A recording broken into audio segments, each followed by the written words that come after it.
Day 34, Micah 6:6-8.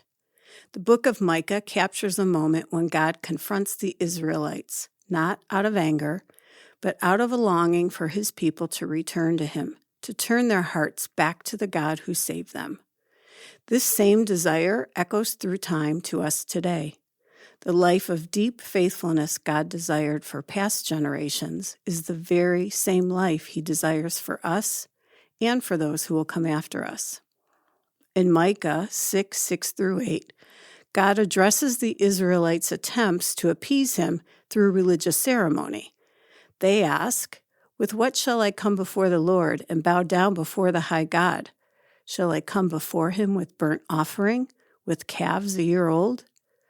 God's response cuts through superficial tokens of devotion.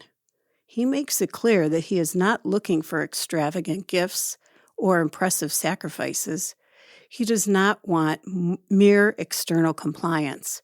He desires faithful obedience that flows from a transformed heart. We learn here that a changed heart is worth far more than any offering placed on an altar. So what is the life God desires? Through the prophet, God gives a clear and simple answer. He has shown you, O man, what is good. And what does the Lord require of you? To act justly and to love mercy and to walk humbly with your God. Micah 6:8. This threefold call defines a life aligned with the heart of God. To act justly means treating others fairly and seeking what is right. To love mercy means extending grace and kindness, just as God has extended grace to us. To walk humbly with God means living with a continual awareness of our dependence on him in every step we take.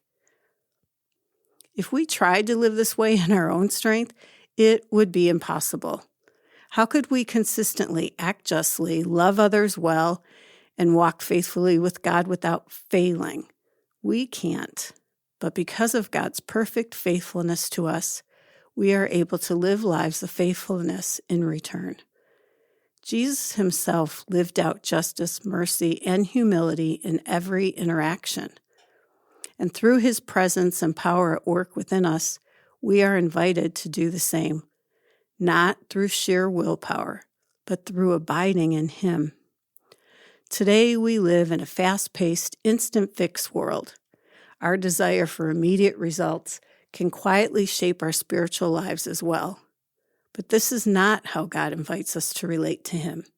He desires and deserves our unhurried attention. When we slow down and give him our focus, our hearts begin to follow.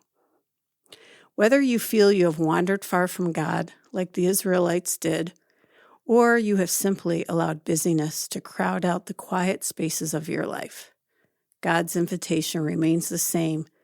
Return to him with your whole heart, just as he called his people to do thousands of years ago. Question to consider. When have you found it difficult to treat someone justly or extend true kindness because you were trying to do so in your own strength? What might that look like if you approached it from a place of abiding in Christ's strength instead? Prompt for prayer. Spend some time reflecting on how God has made you aware of his desires for your life through his word. Thank him for the work he is doing in your heart as you learn to act justly, love mercy, and walk humbly with him.